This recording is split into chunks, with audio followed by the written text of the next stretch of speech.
Hello everyone, Scott Weaver with Air Gunner Reviews. I wanted to do something a little different today. I wanted to show you the Carnivore, and I wanted to compare it to some of the other guns so you can see really how massive this gun is. I don't think anybody's done a video on this. I purchased it, and yes, you can go ahead and you say, oh, well, it tells you what the dimensions are, what the weight is, blah, blah, blah. You shouldn't be shocked. Not about being shocked, because I did know all that, but when you compare it to some of the other ones, I thought I'd just give you an idea, a little example, because nobody's done that yet. Okay, so what I've got up is the Cal Bullboss. Of course, that's only 37 inches long, so that's not really a good comparison, but it's a Cal product. So I'm going to put this right here. I'm going to put the camera down a little lower here so you can kind of see what we're talking about. There we go. So that's the Cal Bullboss. And of course, the one everybody's very familiar with, the Benjamin Marauder. So you see those two. Now here is the Carnivore.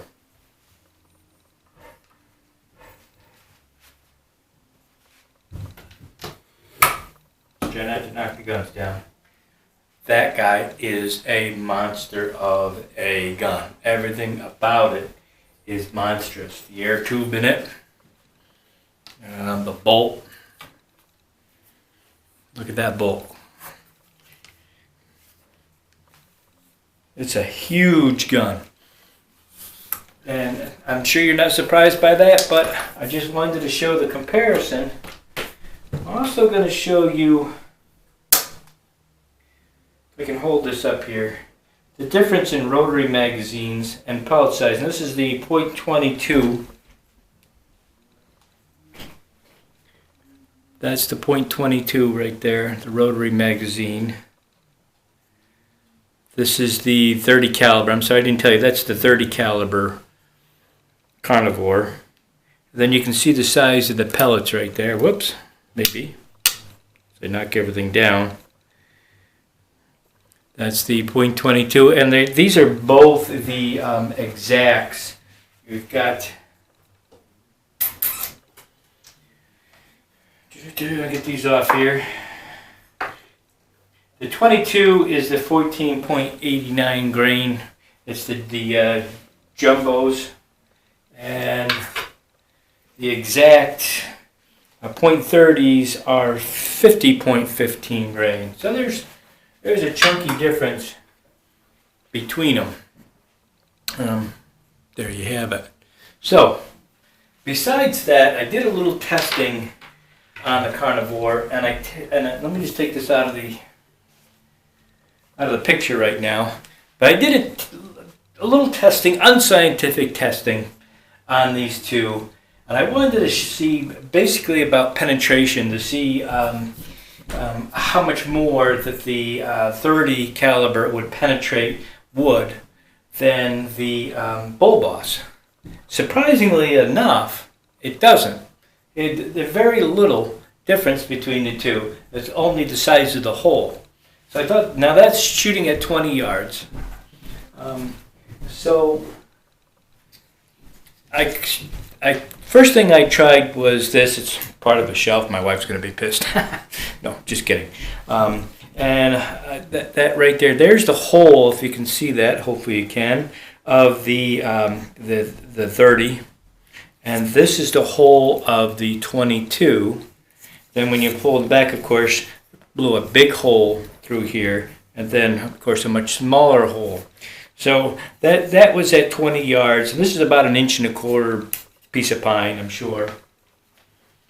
Then I decided to see how far they would penetrate.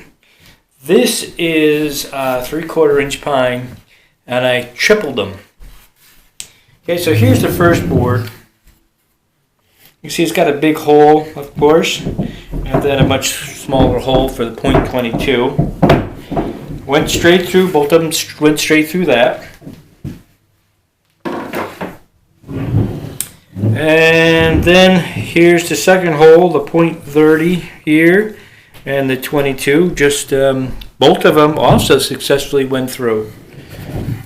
On the backs don't look a whole lot of different, to be honest with you, when you flip it around. And here we go. They both stuck into the third piece of pine. And both of them, this one just sticks out just a little bit more. This is the 22. And there's the 30 caliber. So really, for penetration-wise, not a whole lot of difference between the two. Of course, you're talking about a 30 caliber, which is much bigger.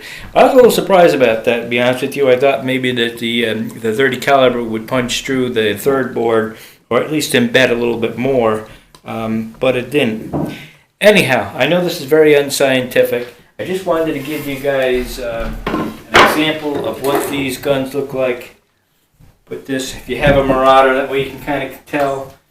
Now, as far as this, I haven't really tested it a lot yet.